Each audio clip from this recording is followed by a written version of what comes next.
जय श्री कृष्णा। हर हर महादेव। कार्तिक महात्म की जय हो। भगवान श्री लक्ष्मी नारायण की जय हो। आपके घर परिवार पे भगवान की असीम कृपा दृष्टि सदैव बनी रहे। आपके घर के रोग बीमारी कर्ज कष्ट सब दूर हो। आपके घर में सुख समृद्धि का सदैव वास रहे। तो हम आज करेंगे कार्तिक महात्म का 34वां अध्याय। ब्रह्मा जी ने कहा, पूर्व काल में एक दंभी तपस्वी पतिव्रता स्त्री के शुद्ध प्रभाव से पिता माता का पूजन देखने से कार्तिक व्रत का सेवन करके उत्तम लोक को प्राप्त हो गया था। नारद जी ने कहा, भगवान, मैं मासोपास की विधि और उसके फल का यथोचित वर्णन सुनना चाहता हूँ। ब्रह्मा जी ने कहा, नारद, जैसे देवताओं में भगवान विष्णु श्रेष्ठ हैं, उसी प्रकार संपूर्ण व्रतों में यह मासोपवास व्रत श्रेष्ठ है। अपने शरीर के बलाबल को समझकर मास उपवास व्रत करना चाहिए।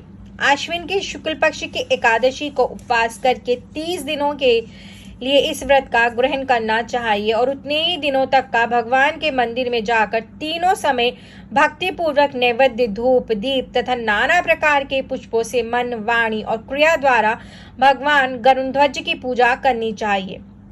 सर्वधर्म परायण मनुष्य और अपनी इंद्रियों को वश में रखने वाली सौभाग्यवती अथवा विधवा स्त्री भगवान वासुदेव की पूजा करें। दूसरे का अन्न ग्रहण ना करें, परंतु स्वयं दूसरों को अन्न दें। व्रतस्थ पुरुष शरीर में उपटन लगाना, मस्तक में तेल मलना, पान खाना और चंदन आदि का लेप करना छोड़ दें। इसके सिवा अन्य निषिद्ध वस्तुओं का भी त्याग करें। व्रत का पालन करने वाला मनुष्य विपरीत कर्म में लगे रहने वाले किसी मनुष्य का ना तो स्पर्श करे और ना उससे वार्तालाप ही करे। गृहस्थ भी देव मंदिर में रहकर व्रत का आचरण करे। यथोक्त विधि से मास उपवास व्रत पूरा करके द्वादशी में परम पवित्र भगवान विष्णु का पूजन करे। दक्षिणा दे।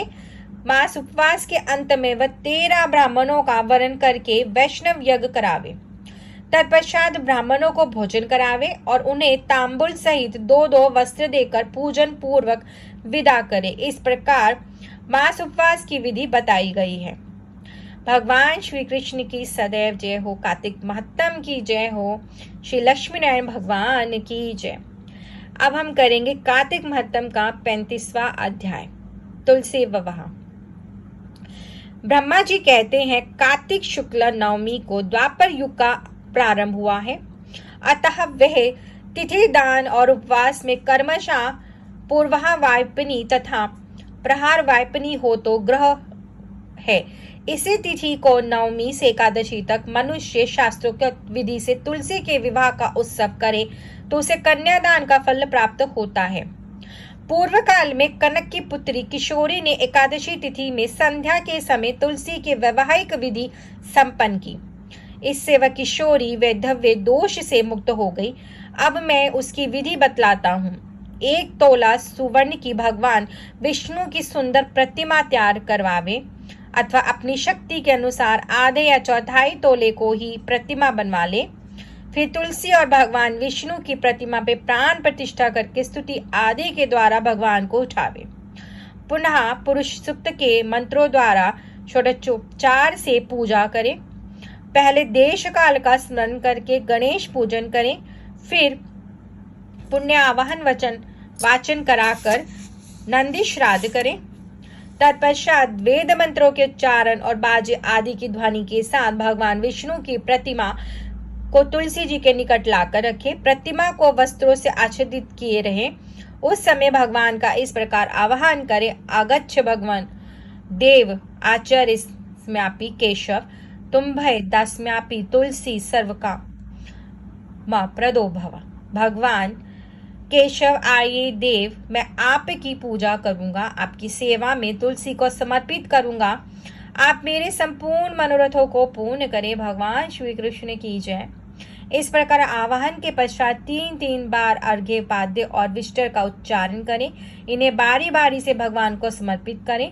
फिर आचमनीय पद का 3 बार उच्चारण करके भगवान को आचमन करावे। इसके बाद कांसे के पत्र में दही घी और मधु रखकर उसे कांसे के पात्र से ही ढक दे तथा भगवान को अर्पण करते हुए इस प्रकार कहे, वासुदेव आपको नमस्कार है, ये मधुपर्क ग्रहण कीजिए। तदंतर हरिद्वार लेपन और अभ्यंग कार्य संपन्न करके गोधूली की बेला में तुलसी और श्री विष्णु का पूजन पृथक पृथक करना चाहिए। दोनों को एक दूसरे के सम्मुख रखकर मंगल पाठ करें। जब भगवान सूर्य कुछ कुछ दिखाई देते हो तब कन्यादान का संकल्प करें। अपने गोत्र और पवर का उच्चारण करके आदि की 3 पीढ़ियों का भी आवर्तन करें। तत्पश्चात भगवान से इस प्रकार कहें, आपको तुलसी बहुत ही प्रिय है, अतः इसे मैं आपकी सेवा में अर्पित करता हूँ। मैंने जल के घड़ों से सींच कर और अन्य प्रकार की सेवाएं करके अपनी पुत्री की भांति इसे पाला पोसा और बढ़ाया है। आपकी प्रिय तुलसी मैं आपको ही दे रहा हूँ, प्रभु आप इसे ग्रहण करें। इस प्रकार तुलसी का दान करके फिर उन दोनों तुलसी और विष्णु की पूजा करें। विवाह का उत्सव मनाएं। सवेरा होने पर पुनः तुलसी और विष्णु का पूजन करें।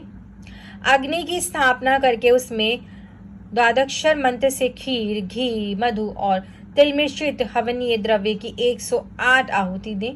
फिर शिवष्टकृत होम करके पूर्णाहुति दें। आचार्य की पूजा करके होम की शेष विधि पूरी करें।